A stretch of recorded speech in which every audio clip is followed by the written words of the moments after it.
Hello students, आज हम geological structure of India part 1 के बाद पार्ट 2 के अंतर्गत आर्कियंस, पुराण, द्रविडियन और आर्यंस रॉक्स हैं, उनके बारे में जानकारी प्राप्त करेंगे। ये कहाँ कहाँ पर भारत में पाई जाती हैं, कौन कौन सी चट्टानें इनके अंतर्गत शामिल की जाती है और इनका आर्थिक महत्व क्या है। पिछले चैप्टर में हमने जियोलॉजिकल स्केल के बारे में पढ़ा था, जियोलॉजी ऑफ इंडिया के बारे में हमने जानकारी प्राप्त की थी, और आज हम रॉक्स और इकोनॉमिक्स यूज़ के बारे में पढ़ेंगे। थोड़ा सा हम रिवाइज कर लेते हैं एक बार। यहाँ पर रॉक सिस्टम इन इंडिया को हमने डिफाइन किया है 4 भागों में। आप देख रहे हैं कि पहले वाले भाग के अंदर जो हमारा है आर्कियंस रॉक सिस्टम है, ये प्री कैम्ब्रियन रॉक्स कहलाती हैं, वेरी ओल्ड प्लूटोनिक रॉक्स हैं, ये इग्नियस हैं। साथ ही साथ इनको फर्दर 2 भागों में बांटा गया है। एक हमारा आर्कियंस जिसके अंतर्गत नीस, जो कि संसार की सबसे प्राचीन ओल्डेस्ट रॉक्स इसको कहते हैं, ये है। दूसरा भाग है हमारा धारवा सिस्टम, जो कि अवसादी चट्टानों के रूपांतरण के उपरांत बना है। दूसरा भाग पुराण रॉक्स सिस्टम, ये प्री कैम्ब्रियन रॉक्स कहलाती हैं, ओल्डेस्ट मेटामॉर्फोज्ड रॉक्स हैं, जो कि कुडप्पा सिस्टम और विंध्यन सिस्टम के रूप में भारत में पाई जाती हैं। तीसरा हमारा द्रविडियन रॉक सिस्टम है, जो पैलियोजॉइक कालखंड का है। कार्बोनिफेरस के प्रारंभिक काल में कोयले के बनने की प्रक्रिया के दौरान इस प्रकार की चट्टानें बनी हैं। ये स्पेशली नॉर्थ अमेरिका और यूरोपियन कंट्रीज़ में जो कोल्स हैं वहाँ इस प्रकार का पैलियोजॉइक कोल वहाँ पाया जाता है। भारत में ये लेटर आया और उसको हम Gondwana system of Indian call के नाम से जानते हैं, और ये आर्यन रॉक सिस्टम में हम इसको शामिल करते हैं जियोलॉजिकली। आर्यन रॉक सिस्टम को 4 भागों में पुनः बांटा गया है: Gondwana system, Jurassic system, Deccan trap system और टर्शियरी सिस्टम, जिसमें फॉर्मेशन ऑफ हिमालय शामिल हैं। ये आपके सामने एक मैप है जिसके अंतर्गत हमने शो किया है कि कहाँ पर धारवाड़ रॉक सिस्टम है, कुडप्पा रॉक सिस्टम है। आप देख रहे हैं ये एक शेप यहाँ पर जिसमें कुडप्पा है, ये भी एक शेप है जहाँ पर कुडप्पा रॉक्स मिल रही हैं। यहाँ पर भी कुडप्पा रॉक सिस्टम आपको देखने को मिल रहा है। इसी प्रकार मीसोजॉइक, राजमहल और डेक्कन फ्लो और क्वाटनरी जो रॉक सिस्टम है वो कहाँ कहाँ पर है। लेट्स आगे हम चलते हैं और फर्दर हम इसको अलग अलग क्लासीफाई करते हैं। आर्कियंस रॉक्स के अंतर्गत हम यहाँ पर डिस्ट्रीब्यूशन ऑफ आर्कियन रॉक्स को देख रहे हैं। इन्हें आदिकाल की शैल भी कहा जाता है। इन चट्टानों के संबंध में विद्वानों का विचार है कि इनकी रचना उस समय हुई जब पृथ्वी ठंडी हुई। इट मीन्स ये इग्नियस रॉक्स हैं। इन चट्टानों का बहुत अधिक रूपांतरण हो चुका है। ये अपना असली रूप, साबंदी भाषा में कहें तो मूल स्वरूप खो चुकी हैं। प्रायद्वीपीय भारत का लगभग 2/3 भाग, ये जो आप देख रहे हैं इसका प्रायद्वीपीय भारत का 2/3 है, वो ओल्डेस्ट आर्कियंस रॉक से बना हुआ है। टर्शियरी युग में गोंडवाना अग्रभाग के टूटने के परिणाम स्वरूप ऐसी चट्टानों का निक्षेप हिमालय क्षेत्र में भी पाया जाता है। मेघालय नीस इसका उदाहरण है। यहाँ पर आप जो ये पर्टिकुलर देख रहे हैं, ये शिफ्टिंग गोंडवाना और अंगारा लैंड की जो शिफ्टिंग हुआ कार्बोनिफेरस पीरियड के बाद, उसके कारण थोड़ा इसका शिफ्टिंग हुआ है रॉक्स का। स्पेशली इनकी इम्पॉर्टेंट बात क्या है कि इन रॉक्स के अंदर फॉसिल्स का अभाव है, जीवाश्म नहीं पाए जाते हैं। ये एक महत्वपूर्ण बात है। यहाँ नीस, ग्रेनाइट और सिस्ट मूलतः, यदि हमें याद रखने की दृष्टि से देखें तो नीस, सिस्ट और ग्रेनाइट, ये 3 प्रकार की मूलतः ये चट्टानें हैं जो पाई जाती है। नीस, जिसे हम पृथ्वी की नींव का पत्थर भी मान सकते हैं, कि जितनी भी हमारी चट्टानी संरचनाएं हैं उनके बेस में नीस पाया जाता है, और ये ओल्डेस्ट है। लगभग 1,87,500 वर्ग किलोमीटर में ये फैली हुई हैं। इन्हें हम फर्दर 4 भागों में बांटते हैं। पहला है बंगाल नीस, जो कि बंगाल, उड़ीसा और छोटा नागपुर, ये वाला भाग पर्टिकुलर ये बंगाल नीस है, यहाँ पाया जाता है। दूसरा है बुंदेलखंड, नाम से ही क्लियर हो रहा है ये बुंदेलखंड क्षेत्र के अंतर्गत पाया जाता है। तीसरा नीलगिरी नीस, यह है नीलगिरी की पहाड़ियाँ, पालनी और शिवराय की पहाड़ियाँ जो क्षेत्र हैं उन क्षेत्रों में यह पर्टिकुलर रॉक सिस्टम पाया जाता है। इसको चार्नोकाइट, इस जो रॉक सिस्टम है इसको लैटेराइट के नाम से भी हम बोल सकते हैं। चौथा हमारा है हिमालय नीस। यह हिमालय के 4 क्षेत्रों में पाया जाता है। पहला सतलज और रावी नदी के मध्य का भाग, दूसरा सतलज और काली नदी के मध्य का भाग, तीसरा पूर्वी हिमालय क्षेत्र के अंतर्गत दार्जिलिंग, और चौथा असम और मेघालय। इसके बेस में ये चट्टानें पाई जाती है। आर्थिक महत्व की दृष्टि से हम देखें तो आर्कियन यूकियन शैलों में एपिडॉट, एपाटाइट, मैग्नेटाइट, इल्मेनाइट, स्फटिक, डायोराइट, पैग्मेराइट, एंसेराइट, माइका क्लीन और हॉर्न ब्लेड जैसे खनिज पाए जाते हैं। इसी को हम फर्दर डिवाइड कर रहे हैं तो धारवाड़ क्रम की चट्टानें, इसका लेटर वर्जन है। ये शैल है वो आर्कियन क्रम की चट्टानों से प्राप्त अवसादों के निक्षेप से बनी हुई है। यहाँ पहली जो चट्टान है, सबसे ओल्डेस्ट रॉक है, वो आर्कियन है, और आर्कियन के बाद जो निक्षेपण हुआ है, कटाव अनाच्छादन की प्रक्रिया के कारण जो निक्षेपण की प्रक्रिया हुई है, उसके कारण हमारी जो रॉक्स बनी हैं वो धारवाड़ क्रम की चट्टानें हैं।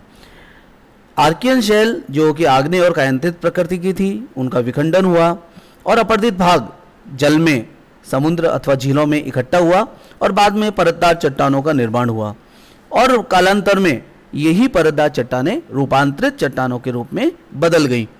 ये चट्टानें धारवाड़ क्षेत्र जो कि कर्नाटक के अंतर्गत है, यहाँ पर में अधिक मात्रा में पाई जाती है। अतः इस पूरे सिस्टम का नाम धारवाड़ क्रम के नाम से जाना जाता है। इस मैप के अंदर आपको देखने को मिलेगा कि पर्टिकुलर ये एक भाग धारवाड़, पर्टिकुलर ये खुद क्षेत्र धारवाड़ है जो कि कर्नाटक में है।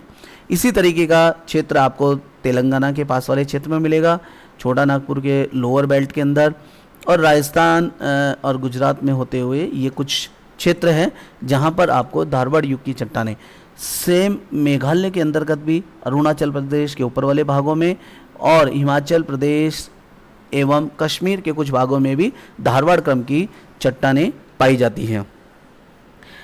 इनका क्रम एक बार वापस से हम रिपीट कर लेते हैं। दक्षिणी दक्कन में धारवाड़ क्रम की चट्टानें हैं, कर्नाटक और महाराष्ट्र राज्यों में पाई जाती है, जिसमें धारवाड़, शिमोगा, चिकनिया, कलहानी, संदूर, पेनार जैसे क्षेत्र शामिल हैं। ये लंबे, सकड़े और अति वलित पट्टियों के रूप में पाई जाती हैं। आप देख रहे हैं यहाँ पर लगभग ये एक स्ट्रिप्स के रूप में है, पट्टियों के रूप में है। ज़्यादातर का जो ओरिजिन है आपने देखा है, इस तरीके से ये स्ट्रिप्स के रूप में चट्टानें आपको देखने को मिल रही हैं। निचली धारवाड़ की चट्टानें, मध्यवर्ती धारवाड़ की चट्टानें और ऊपरी धारवाड़ की चट्टानें, इसको भी फर्दर 3 भागों में बांटा गया है। निचली धारवाड़ में एसिड और बेसिक आग्नेय चट्टानें पाई जाती हैं। मध्य धारवाड़ में आग्नेय के अतिरिक्त अभ्रक, स्फटिक और शिष्ट तथा चूना पत्थर जैसी अवसादी शैल भी पाई जाती है, और ऊपरी धारवाड़ में कॉन्ग्लोमरेट, क्वार्जाइट जैसी चट्टानें पाई जाती हैं। दूसरा इसका भाग हमने किया है मध्यवर्ती पठार तथा प्रायद्वीपीय भाग। यह भारत का बहुत बड़ा क्षेत्र है। इसके अंतर्गत मध्य प्रदेश के बालाघाट, छिंदवाड़ा, रीवा, जबलपुर, महाराष्ट्र का भंडारा, नागपुर, झारखंड का सिंहभूम, रांची, हजारीबाग, उड़ीसा का क्योंझर, संबलपुर, मयूरभंज तथा पश्चिमी बंगाल के कुछ भाग शामिल किए जाते हैं। ये पूरी की पूरी बेल्ट मध्यवर्ती पठार और प्रायद्वीपीय भाग की है। यहाँ पर इम्पोर्टेंट चीज़ जो देखने की है कि जबलपुर ज़िले में खोंडालाइट सीरीज कृष्णा नदी के पूर्वी भाग तक, जो कि लोहा अयस्क सीरीज की बेल्ट है पूरी की पूरी, जिसके अंतर्गत चाहे सिंहभूम हो, हमारा सुंदरगढ़ हो, या मयूरभंज हो, या क्योंझर जिला हो, ये सब इसके अंतर्गत शामिल किया जा रहा है। इसके अतिरिक्त कोल्हन, गंगपुर और डालमा ये भी धारवाड़ सीरीज के अंतर्गत आते हैं। इसी क्रम में उत्तर पश्चिमी प्रदेश के अंतर्गत अरावली श्रेणी में धारवाड़ क्रम की शैलें पाई जाती हैं। इसका विस्तार उत्तर पूर्व में दिल्ली तक चला गया है। इसकी रचना धारवाड़ काल के अंतिम कालखंड में हुई और ये 1200 से 1500 मीटर की ऊंचाई में लगभग 600 किलोमीटर की लंबाई में स्थित है। इसके अंतर्गत अरावली क्रम, रायलो सीरीज तथा चंपानेर सीरीज शामिल हैं। ये 3 सीरीज इसके अंतर्गत आती है। चौथा भाग हमारा है हिमालय। धारवाड़ क्रम की शैलें प्रायद्वीप के अन्य भाग में भी पाई जाती है, जैसे असम, कुमाऊं, गढ़वाल, दार्जिलिंग हमने पहले से मार्क किया हुआ है, आप देख रहे हैं यहाँ पर। लद्दाख, गिलगिट, हिमाचल की स्पीति घाटी में, जास्कर, कश्मीर में हजारा जैसी श्रेणियों में भी धारवाड़ क्रम की चट्टानों के अवशेष देखने को मिलते हैं। आर्थिक महत्व, नट शेल में मैं बताऊं कि सबसे अधिक यदि कहीं भारत में धातुएं मिल रही हैं तो वो धारवाड़ क्रम की चट्टानों में है। ये धार से आप समझ सकते हैं, धार मतलब मेटल्स से संबंधित जितनी भी चीज़ें हैं वो इस चट्टानी क्षेत्र में पाई जाती है, जिसके अंतर्गत लोहा, सोना, टंगस्टन, मैग्नीज, तांबा, जस्ता, क्रोमियम जैसे महत्वपूर्ण खनिज हैं जो इन शैलों से मिलते हैं। इसके अलावा सीसा, अभ्रक, एस्बेस्टस, गार्नेट, घिया पत्थर, संगमरमर, हीरक पत्थर, स्फटिक, चूना पत्थर, सुरमा, इल्मेनाइट, कॉर्डम, कोबाल्ट, बुल्फ्राम, फ्लोराइट जैसे महत्वपूर्ण और बहुउपयोगी खनिज धारवाड़ क्रम के अंतर्गत पाए जाते हैं। तो कुल मिला के आर्थिक दृष्टि से देखा जाए तो सबसे ज़्यादा जो धनी हमारी चट्टानी क्षेत्र है वो धारवाड़ चट्टानी क्षेत्र है। अगला जो हमारा है वो पुराण रॉक्स है, और पुराण रॉक्स को फिर हमने फर्दर दो भागों में बांटा है। One is Cuddapah rocks and second one is Vindhyan rock. Cuddapah शैल है धारवाड़ क्रम की चट्टानों के निर्माण के काफ़ी लंबे समय तक जो शांत काल बना रहा था, जिसे हम अंधयुग, चट्टानों का अंधयुग कहते हैं।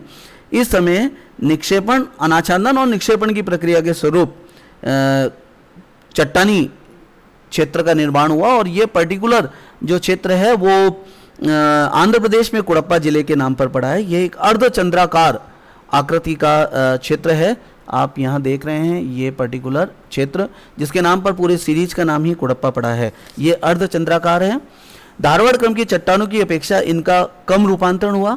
इन शैलों में शैल, क्वार्जाइट, स्लेट और चूने के पत्थर प्रमुखता मिलते हैं। इन चट्टानों में जीवाश्म का भी अभाव पाया जाता है। यद्यपि इस काल में पृथ्वी तल पर जीवन का उद्भव हो चुका था, किंतु इन चट्टानों में ये नहीं है। कुड़प्पा क्रम सामान्यतः 4 सोपानों में जो निक्षेप पाए जाते हैं उसमें पापाघनी क्रम, चैयार क्रम, नल्ला मलाई और कृष्णा, ये पर्टिकुलर कुड़प्पा बेल्ट है उसी के लिए शब्दावली का हमने यूज किया है। अन्य क्षेत्रों के अंतर्गत कुड़प्पा चट्टानों को आप देखेंगे तो आंध्र प्रदेश में कुड़प्पा बेसिन, गोदावरी, कृष्णा नदी की घाटियों में कुड़प्पा और कुर्नूल जिले में लगभग 42,000 वर्ग किलोमीटर क्षेत्र में ये चट्टानें पाई जाती हैं। दूसरा, छत्तीसगढ़ के अंतर्गत महानदी क्षेत्र के अंतर्गत दुर्ग, रायपुर, बिलासपुर और रायगढ़ जिलों में भी ये मिलती हैं। कुछ भाग इसका बस्तर जिले में मिलता है। रायपुर में पर्टिकुलर इसे रायपुर सीरीज के नाम से जाना जाता है।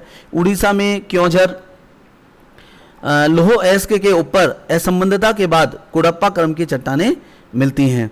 रायपुर सीरीज की चट्टानें संबलपुर जिले में भी पाई जाती हैं। इस राज्य के कर्नाटक में कालदंगी क्रम के नाम से आपको छोटा सा भाग यहाँ दिख रहा होगा, ये कर्नाटक में कुड़प्पा का एक पुट है छोटा सा। महाराष्ट्र के कुछ भागों में जहाँ गोदावरी और पानहिता घाटी में पांखल सीरीज, महाराष्ट्र में इस क्षेत्र के अंतर्गत पांखल सीरीज के नाम से ये पाई जाती है। मध्य प्रदेश में ये जो चट्टानें हैं ग्वालियर, बिजावर और रीवा के आसपास क्षेत्रों में मिलती है। राजस्थान में अजमेर, मेवाड़ का जो क्षेत्र है यहाँ पर कुड़प्पा की चट्टानें मिलती है, जो दिल्ली सीरीज के नाम से, दहली सीरीज के नाम से जानी जाती है। भारी प्रायद्वीपीय भारत कुड़प्पा क्रम की चट्टानें हिमालय क्षेत्र में भी पाई जाती हैं, जिसमें डोगरा स्लेट, शिमला हिल में जुतौग क्रम, गढ़वाल तथा चक्राता में मानधाली जैसे सीरीज भी कुड़प्पा क्रम की चट्टानों के रूप में ही काउंट की जाती है। आर्थिक महत्व, कुड़प्पा चट्टानें हमारी वो धारवाड़ क्रम की चट्टानों की अपेक्षा थोड़ी कम महत्वपूर्ण है। इनका जो खनिजों का जमाव है वो धारवाड़ चट्टानों की अपेक्षा कम मिलता है। इस शैल समूह में हीरा, स्लेट, बालू, एस्बेस्टस, चूने का पत्थर, इमारती पत्थर, जैस्पर, तांबा, कोबाल्ट, रागा, सीसा, टॉल्क, संगमरमर, लोहा, मैग्नीज आदि खनिज प्राप्त होते हैं। तो खनिजों की दृष्टि से देखा जाए तो ये कुड़प्पा श्रेणी हमारी धारवाड़ से थोड़ा कम महत्वपूर्ण है। इसी क्रम में अगला जो चट्टान का क्षेत्र है हमारा वो विंध्यन सीरीज है।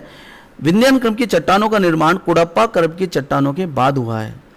ये परतदार चट्टानें हैं। इंपॉर्टेंट बात क्या है यहाँ पर कि ये परतदार होती हैं, पहली चीज़ इंपॉर्टेंट है, ये परतदार हैं।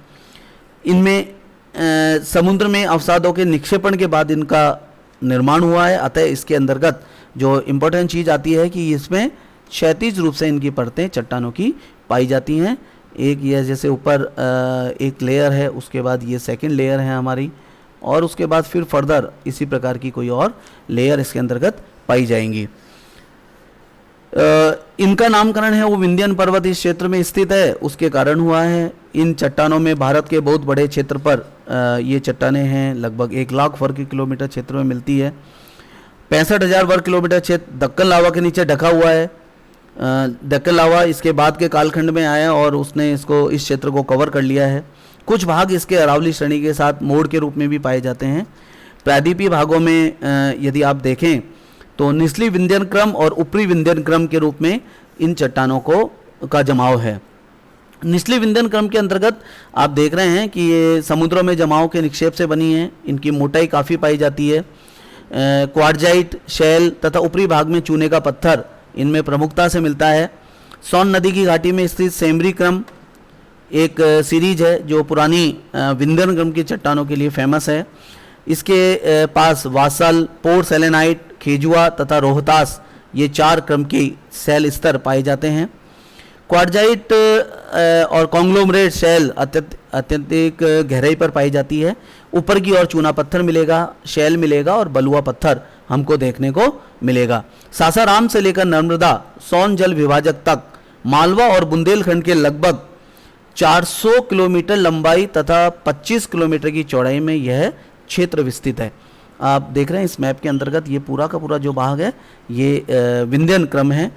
इसके अलावा निचले क्रम के अंतर्गत हमको देखने को मिलेगा आंध्र प्रदेश का दक्षिणी भाग कुंडुल क्रम, भीमा नदी के पास में ये 2-3 जो सीरीज हैं साउथ की, इनको आपको देखिए यहाँ पर भीमा नदी की घाटी में भीमा क्रम और राजस्थान में जोधपुर तथा चित्तौड़गढ़ जो क्षेत्र है यहाँ पर इस प्रकार की चट्टानों के अवशेष देखने को मिलते हैं या उपस्थिति है।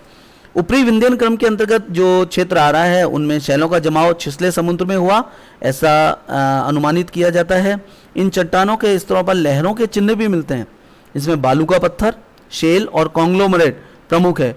सैंडस्टोन इंपॉर्टेंट है। यहाँ पर जो सैंडस्टोन है हमारा वो विंध्यन क्रम की चट्टानों की प्रमुख विशेषता है।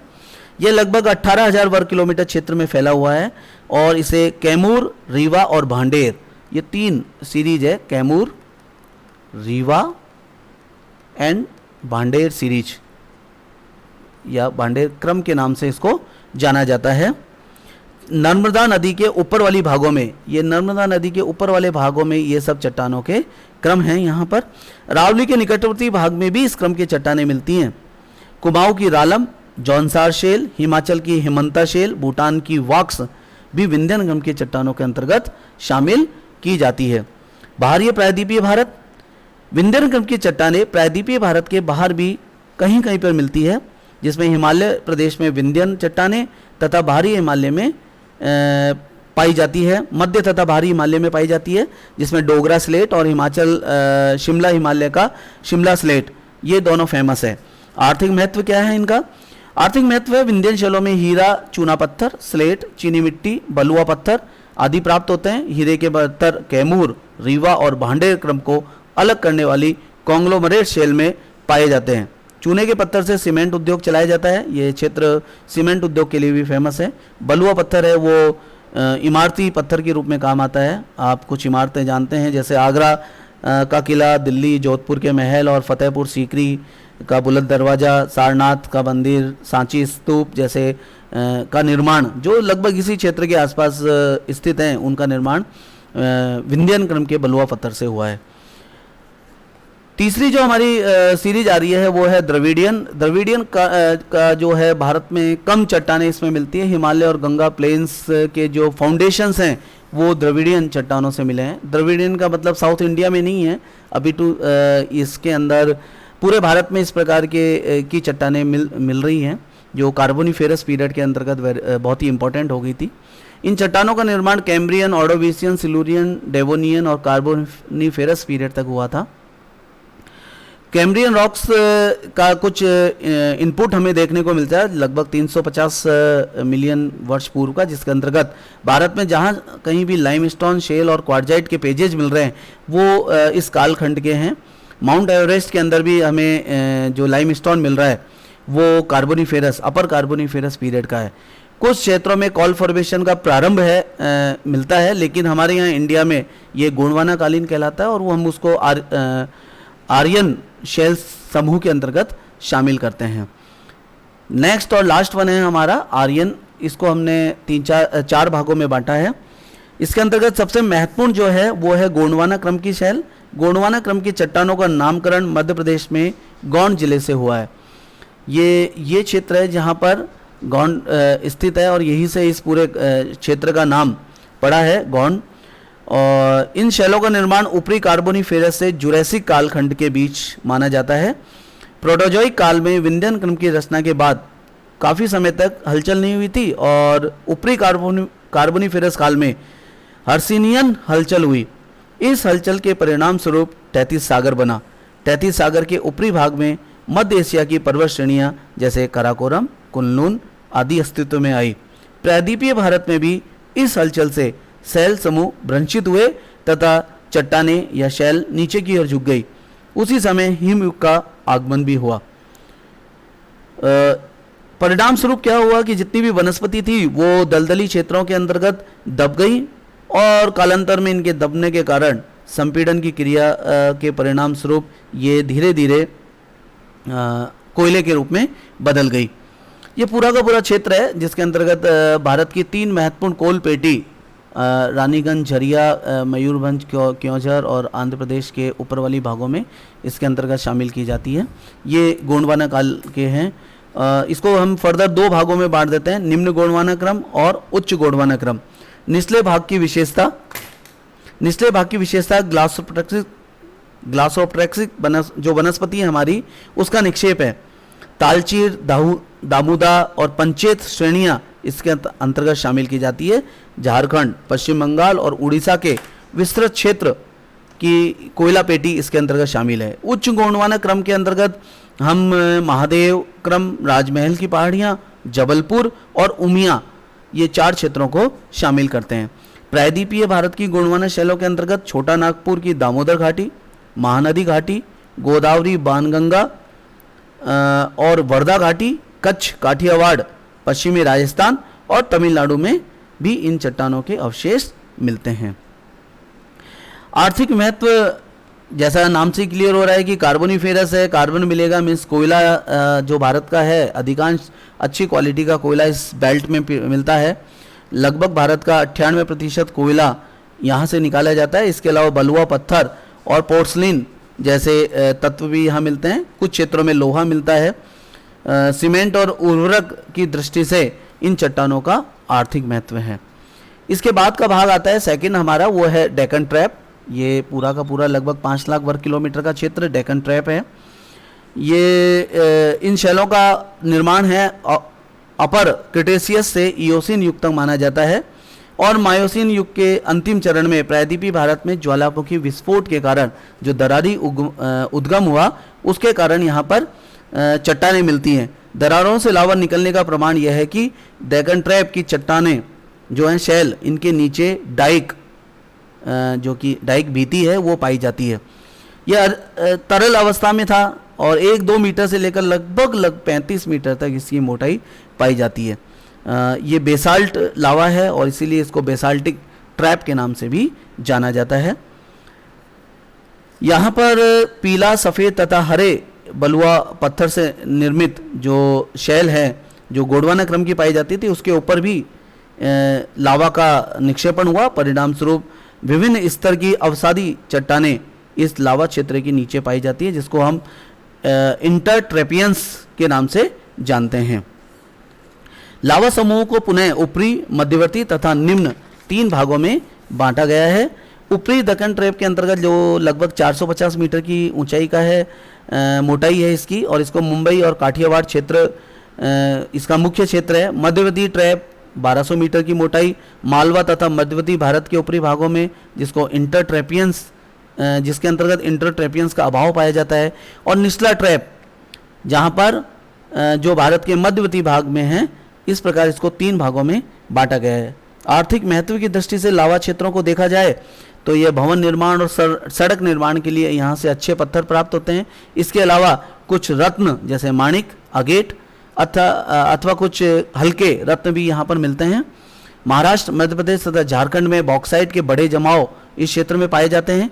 दक्कन ट्रेप में लेटराइट मिट्टी भी मिलती है जिसमें एल्यूमिनियम, लोहा तथा मैग्नीज के ऑक्साइड्स भी मिलते हैं।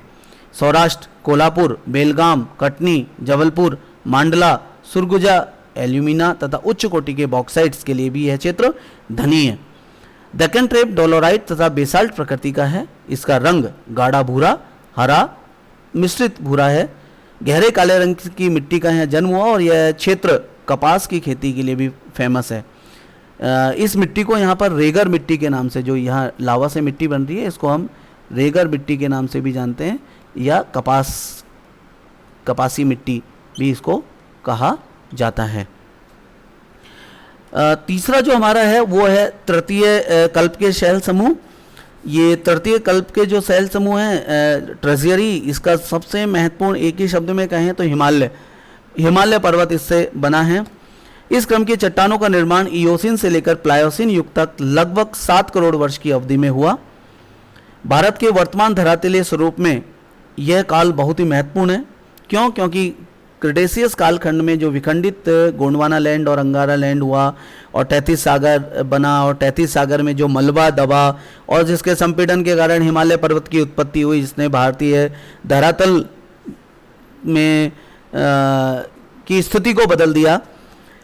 ये सब निर्माण काल इसी कालखंड में हुए हैं। परिणाम स्वरूप यह क्षेत्र क्रिटेशियस काल की हलचलों से लेकर इयोसिन काल और प्लायोसिन काल तक ये चलता रहा और हिमालय तीन सीरीज के अंतर्गत बना। तृतीय युग की शैलों में सामुद्रिक शैल स्तर भी मिलते हैं। 33 सागर होने के कारण इयोसिन ओलिगोसिन काल में निक्षेपित हुए थे। मायोसिन तथा प्लायोसिन काल की चट्टानें नदी सागर संगम तथा नदी में निर्मित चट्टानें हैं। टर्जेरी क्रम की चट्टानों को पुनः हम 3 भागों में बांट देते हैं। इयोसिन क्रम की चट्टानें जिसमें समुद्री, तटीय और स्वच्छ जल तीनों प्रकार के निक्षेप देखने को मिलते हैं, जिसमें असम में आफलांग दिसांग क्रम की चट्टानें क्रिटेशियस से मायोसिन कालखंड में बनी हैं। उसी प्रकार राजस्थान में बीकानेर जिले में पालना लिग्नाइट मुल्तानी मिट्टी के निक्षेप इसी कालखंड के हैं। गुजरात में सूरत, भड़ोच और कच्छ में भी इयोसिन कालखंड की चट्टानें मिलती हैं। ओलिगोसिन तथा लोअर मायोसिन क्रम की चट्टानें, इस काल की चट्टानें उथले सागर में निर्मित हुई। इयोसिन काल में 33 सागर का तल ऊपर की ओर उठा, उसमें मोड़ पड़े। ओलिगोसिन काल में उथले 33 सागर में अवसादों का जमाव होता रहा। नरी एवं गज की जो चट्टानें इसी कालखंड में निर्मित हुई है, जो असम में मिलती है। मायोसिन टू प्लायोसिन कालखंड है। इस कालखंड में हिमालय के पाद प्रदेश का निर्माण हुआ है। असम में इसको दिहिंग क्रम के नाम से जाना जाता है। जो रेत की मात्रा है यहाँ पर अधिक है। यह छिछले सागर में हुआ। जीवाश्म भी इसमें पाए जाते हैं। आर्थिक महत्व है, इन चट्टानों में लाल व पीला गेरू, चीका तथा बलुआ पत्थर मिल रहा है जो कि इमारतों के निर्माण में प्रयुक्त होता है। इसको हम फर्दर और आगे पढ़ेंगे थोड़ा जब हिमालय निर्माण की बात करेंगे हम। प्लेस्टोसिन क्रम के शैल चतुर्थ महाकल्प इस दृष्टि से अत्यंत महत्वपूर्ण है कि इस काल में भारत का वर्तमान स्वरूप उभर कर सामने आया। इस काल में बृहत अपर्दन के कारण ये जो भाग हमें दिखाई दे रहा है नदी घाटी क्षेत्र है, ज़्यादातर तटीय क्षेत्र और नदियों के द्वारा निर्मित है। इस कालखंड में लावा प्रदेश में मिट्टियों का निर्माण हो रहा है। तटीय एवं पठारी भागों पर मैदानी भागों का निर्माण हुआ है। सिंधु गंगा ब्रह्मपुत्र का मैदान बना है और वहाँ निक्षेपण हुआ है। चतुर्थ महाकल्प के प्लीस्टोसिन युग का प्रारंभ ठंडी जलवायु के साथ हुआ है। पृथ्वी का कुछ भाग हिमानियों से ढक गया। इसका प्रभाव वनस्पति और जीव जंतुओं पर पड़ा। अनेक जीव जंतु नष्ट हो गए या माइग्रेट कर गए। हिमालय क्षेत्र भी इस हिम युग से प्रभावित हुआ। निचले भाग तक हिमानियों का विस्तार हो गया। परिणाम स्वरूप हिम नदों ने हिमालय क्षेत्र में कई हिम नदीय संरचनाओं को जन्म दिया।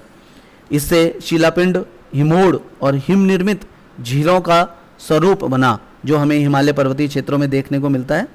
बालू, चीका और गोलाश्म तथा कांप की प्रधानता यहाँ पाई जाती है। लगभग 7500 वर्ग किलोमीटर क्षेत्र में इसका विस्तार है। इसकी मोटाई लगभग 1600 मीटर है। यहाँ विभिन्न प्रजातियों के पेड़ मिलते हैं। प्लीस्टोसीन युग की प्राचीन कांप का जमाव कई नदी घाटियों में मिलता है। सतलज नदी, नर्मदा, ताप्ती नदी, गोदावरी और कृष्णा नदी, ये जितने भी क्षेत्र हमको दिखाई दे रहे हैं ये नदी घाटियों के जमाव क्षेत्र हैं जहाँ पर कांप मिट्टी का जमाव है। स्तनप्रायी जो जीव हैं उनके अवशेष इस क्षेत्र में मिलते हैं। पूरा का पूरा यदि पूरे संपूर्ण भारत में देखा जाए तो लगभग 6.5 लाख वर्ग किलोमीटर का क्षेत्र जलोढ़ या कांप मिट्टी से निर्मित है। इस मैदान का निर्माण दो तरीके की कांप से हुआ है, पुराना कांप तथा नया कांप। नई जलोढ़ और पुरानी जलोढ़। पुरानी जलोढ़ का रंग काला है तथा नई कांप है बालू और कंकर युक्त है। इसकी रचना ऊपरी प्लीस्टोसीन युग में हुई है। तो इस प्रकार पूरा का पूरा जो क्षेत्र है आप देख रहे हैं कि भौमिकीय दृष्टि से संसार की सबसे प्राचीन चट्टान से लेकर सबसे नई चट्टान तक भारत में देखने को मिलती है और सबका अपना एक आर्थिक महत्व है। अब आपकी जानकारी के लिए कुछ प्रश्न यहाँ पर हम शेयर कर लेते हैं, आप इसको नोट कर लें और कुछ जनरल नॉलेज के क्वेश्चंस जो कि जियोलॉजी ऑफ इंडिया से संबंधित हैं आप उनको सॉल्व करें। Thank you so much.